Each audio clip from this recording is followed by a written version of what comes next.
we as pathologists, we understand that we have to look at heart failure from several aspects. And one of the several aspects that we have in terms of heart failure is the etiology.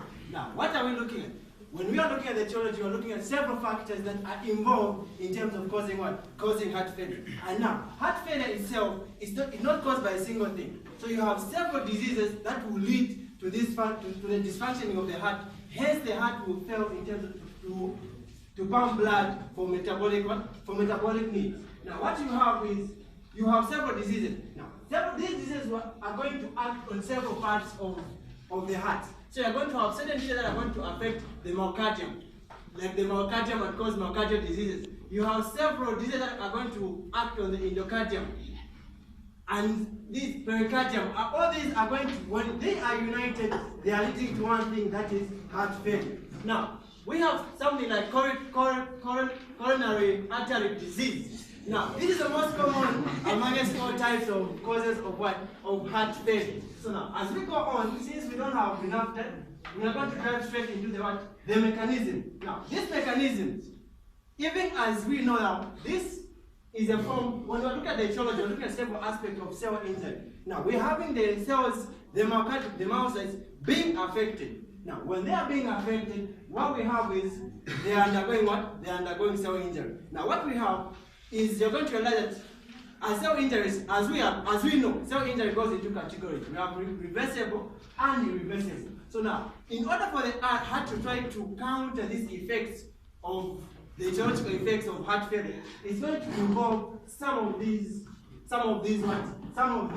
mechanisms. Now, you're going to have the sympathetic nervous system, and this one is going to make sure that you're going to have hormones like epinephrine and norepinephrine.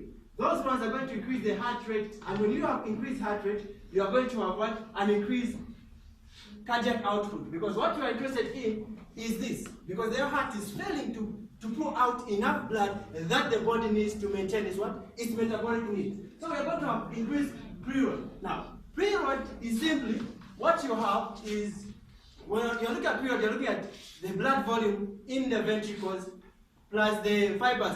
The fibers are what? Are relaxing during what? During diastole. As we are knowing, diastole is the filling of what? Of the ventricles. The filling up of what? The ventricles with what? With blood. Then you're going to have vasoconstriction. Now, vasoconstriction helps in terms of filling the heart. When you have vasoconstriction, blood is put in what? Inside the chambers of the heart. And you have ventricular hypertrophy. Now, this is one of the mechanisms that the heart is trying now, because it's failing to do its work. So, in order for it to meet its demand, it's increasing inside. So, the myocytes are increasing inside, and hence you're going to have ventricular hypertrophy or remodeling. But it's important to note that even as these processes are taking place, they can also be the reason to why this heart failure is what it is pushed beyond, like it acts also like a pusher. And things like that. So, we look at the pathophysiology. Now, in terms of pathophysiology of heart failure, what we need to understand is when we have injury, like I said in my preamble, we have injury to the myocytes. So, as we have injury to the myocytes due to myocardial infarction, and then we're going to have electrical instability. Like he had said, that you know the heart has a conductivity system, so you're going to have instability in that, and then you're going to have the humoral imbalance concerning the hormones that act together with the heart. Reduction of the EF, which is the ejection factor. Now, all these, when they are grouped together, they are going, like I've said, here is ventricular remodeling. So the heart is trying to balance up. But as it is balanced up, the myocytes are being injured, and injury to the myocytes will lead, in terms of the heart, to fail to do its job. And when you have a reduction in the ejection factor, that means you have low blood going out of the heart, of the chambers of the heart, or this blood being pumped out of the chambers of the heart, and the story shall continue. And the complications that are involved are pulmonary edema, which is the accumulation of fluid in pulmonary, agitation, which is the drive of the heart to pump blood. Being ill or aortic is the heart deficiency of oxygen, cold and clammy skin, the skin is damp, severe dyspnea,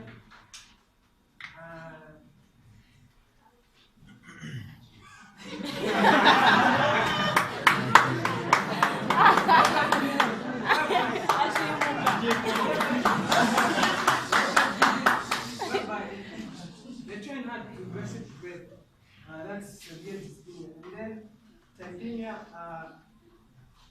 severe rapid heart rate. There's also the sputum is kind of pinkish instead of white. Fatigue, extreme tiredness. Paroxysmal nocturnal dyspnea. Paroxysmal being sudden or violent, and then nocturnal being active at night, more like when you're asleep. All of a sudden you just wake up, your heart rate is kind of high, and then you're also gasping for breath at the same time.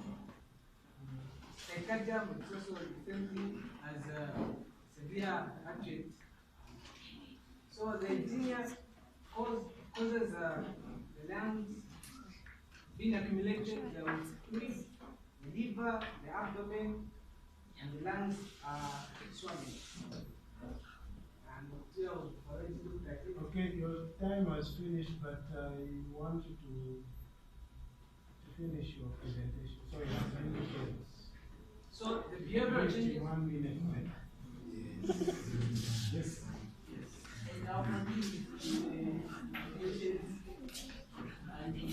the other one is behavioral changes, which is related to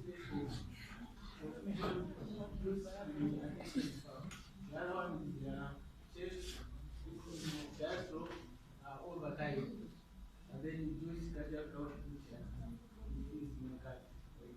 The other one is weight changes, which is the weight over time, fluid station, and the skin changes, which is the gastro material. Maybe the other one will come and talk about it. The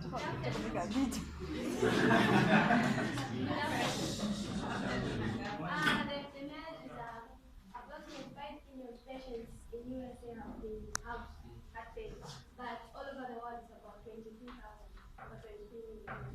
So it turns out that this disease of heart failure is mostly found in old people. Age is also a risk factor. So if you are old, if you become old, you may be likely to have heart failure. And then 80% of the hospital patients with heart failure are 65 of age, 65 and above. And heart failure is the most common cause of most cardiovascular disease. So if a person has got heart failure, they are likely to have other cardiovascular diseases. And those are written.